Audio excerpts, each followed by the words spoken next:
Olá, caros alunos. Hoje o coronel vai falar para vocês sobre pré-modernismo. O pré-modernismo acontece ali no começo do século XX e até o fim passando um pouquinho da segunda década.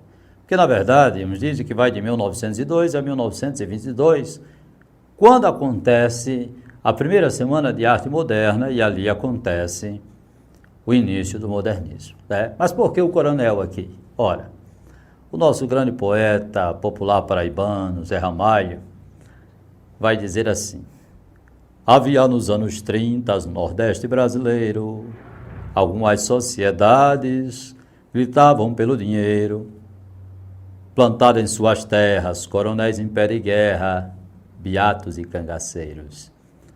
Esses são os elementos da literatura dos anos 20 também. E ele já vai falar a partir dos anos 30, mas o coronel já estava presente ali nos anos 20, né? E nós vamos ver isso muito bem, porque o período vai ser um período muito eclético. Eu diria a vocês que o pré-modernismo é um período esteticamente estagnado, mas literariamente produtivo. O que é que se quer dizer com esteticamente estagnado? Ora, havia muitas estéticas, era um período eclético. Muitas estéticas estavam ali juntas, acontecendo, né? Realismo, naturalismo, parnasianismo, simbolismo. Essas características conviviam.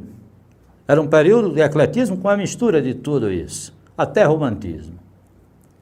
E, ao mesmo tempo, um período sincrético, não é? Havia uma sincronia com essa mistura de estilos e de estéticas.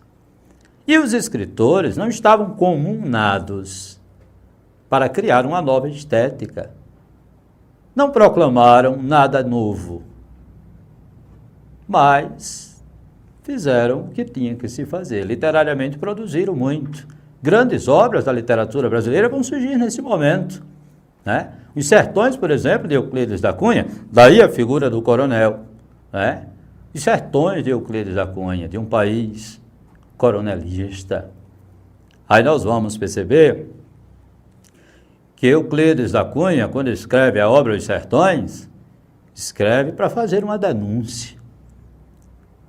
Ele deixa o exército brasileiro decepcionado com algumas manobras do exército, mas é convidado pelo Estado de São Paulo, pelo Jornal de São Paulo, para fazer a cobertura de um motim que estava acontecendo no Nordeste brasileiro. E esse motim era exatamente no Arraial de Canudos, né? E ele vai, já estávamos há uns 2 anos de lutas, né, desta revolta, aquela chamada de Revolta de Canudos, e ele vai para lá ali já mais ou menos com 2 anos, e passa lá 6 meses. Foi para falar de uma coisa e quando chegou lá viu outra. Vai sair de São Paulo com a visão que o governo dava para o Brasil, que ali havia uma jagunçagem, um beato, muitos fanáticos, atrapalhando o Brasil. Quando ele chega lá, encontra um pobre, faminto, miserável, desnutrido, abandonado pelo governo, sem nenhuma assistência, vítima das intempéries da natureza, vítima de um governo. E ali ele vê que o governo manda matar toda aquela gente e termina a sua obra dizendo que, na maior acepção da palavra, aquilo foi um crime. Denunciemo-lo.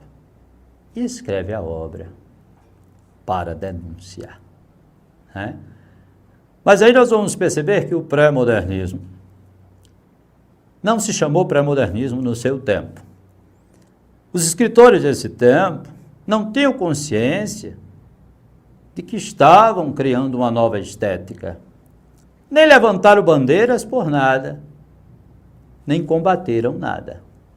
Escreviam, usando características do passado, do presente, características velhas. Não pretenderam fazer nada novo, mas fizeram. Acabaram inovando. Fizeram algumas inovações, sobretudo o uso do coloquialismo que mais tarde vai ser uma das principais bandeiras dos modernistas. E é exatamente essas características novas que mais tarde, sendo percebida, vai dar ao período pré-modernista.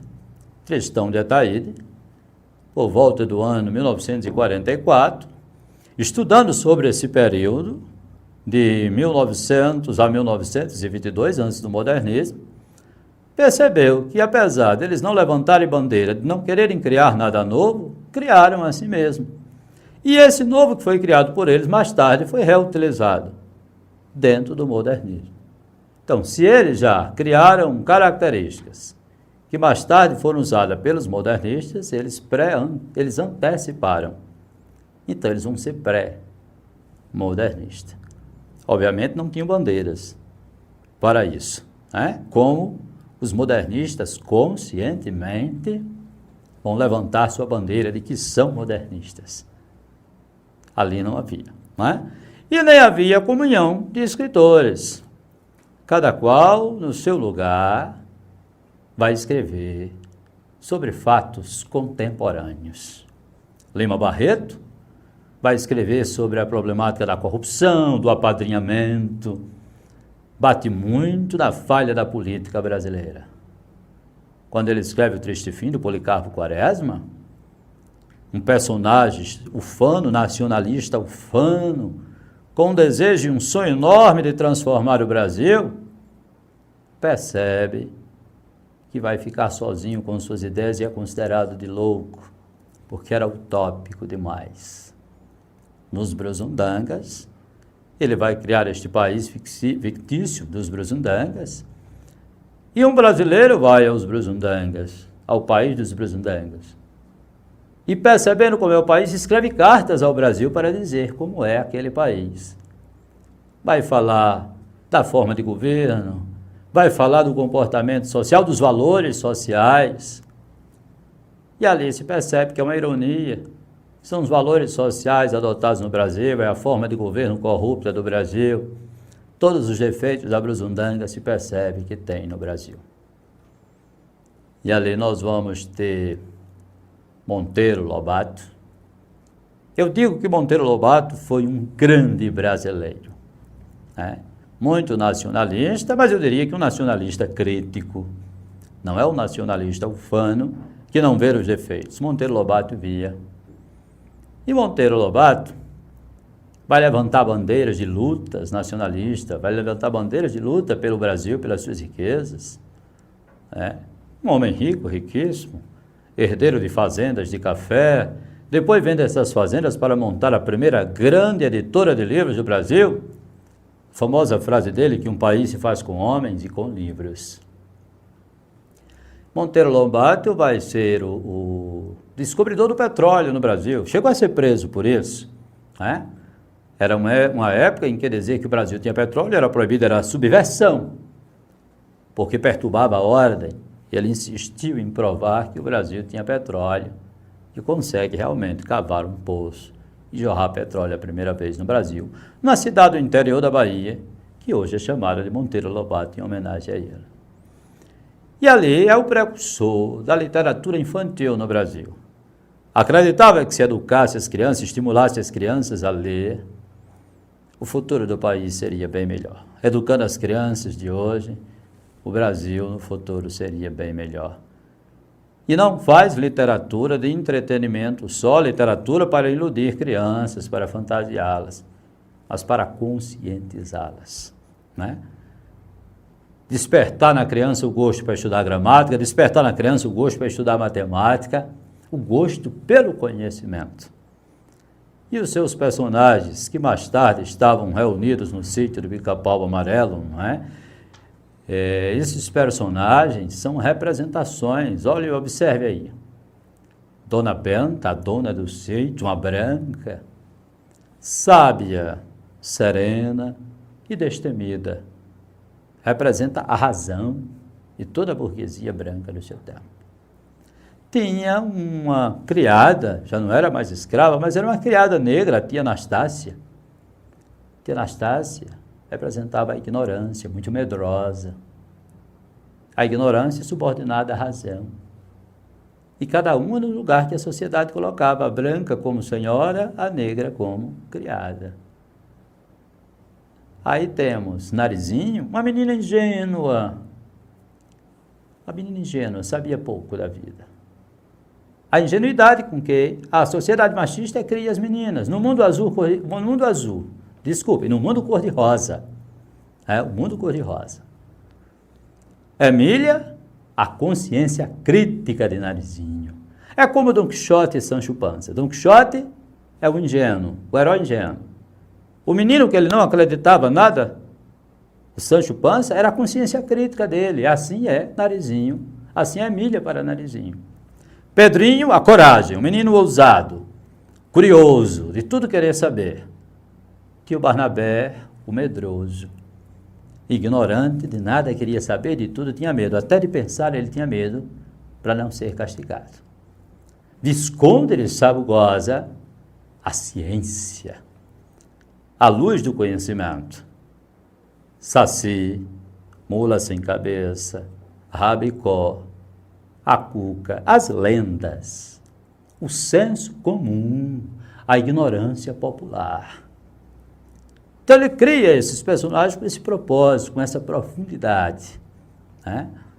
E Monteiro Lobato vai trazer para o Brasil esta grande contribuição, sobretudo para a leitura, né? Começa no Brasil a literatura infantil, mas faz a literatura adulta, né? Escreve muitos contos, escreve crônicas, algumas obras que refletem a realidade brasileira. O pré-modernismo é um período de reflexão para os fatos contemporâneos. Graça Aranha, quando escreve a obra Canaã, a história de imigrantes alemães no Brasil, para evocar um dos grandes problemas da época no Brasil, que era a imigração. Cada escritor pegou um ponto de reflexão. E Augusto dos Anjos, poeta, extremamente materialista, né? Não acreditava no mundo metafísico, mas no mundo físico, produziu uma obra poética bem diferenciada, bem marcante, porque transformou elementos antipoéticos em poesia. Falar de secreção, de escarro, de pus, de catarro, coloca como elemento poético, né? Veja o que ele diz: vês que ninguém assistiu o enterro da tua última quimera. Somente a ingratidão esta pantera foi a tua companheira inseparável. Acostuma-te a esta lama que te espera. O homem que nesta miserável terra mora entre fera, sente a inevitável necessidade de também ser fera. Pega o fósforo e acende o teu cigarro. O beijo, amigo, é a véspera do escarro. Se alguém dá causa piedade à tua chaga, apedreja esta mão vil que te afaga e escarra nesta boca que te beija. Elementos antipoéticos se transformando em poesia. A mesma coisa é a linguagem cientificista de Augusto dos Anjos, né? Eu, filho do carbônico e do amoníaco, monstro da escuridão e da rutilância, sofro desde a epigênesis da infância a influência amada, o signo do zodíaco. Profundissimamente hipocondríaco, este ambiente me causa repugnância. Sobe-me a ânsia, uma ânsia análoga à ânsia que se escapa da boca de um cardíaco. E estes vermes, esses engenhosos das carnificinas, que apodrece a carne e a vida, em geral declara guerra. Ando de espreitar os meus olhos para roê-los, e hão de espreitar-me apenas os cabelos, na frialdade inorgânica da terra. Uma linguagem completamente científica, consequentemente antipoética, vira poesia. E a gente encontra na poesia de Augusto dos Anjos elementos realistas, naturalistas, simbolistas, parnasiano na forma. Era o poeta eclético. E assim o pré-modernismo foi um período rico, eclético, cheio das diferenças de várias estéticas, né? E aí, assim a gente termina a nossa conversa sobre pré-modernismo e até o nosso próximo encontro no modernismo.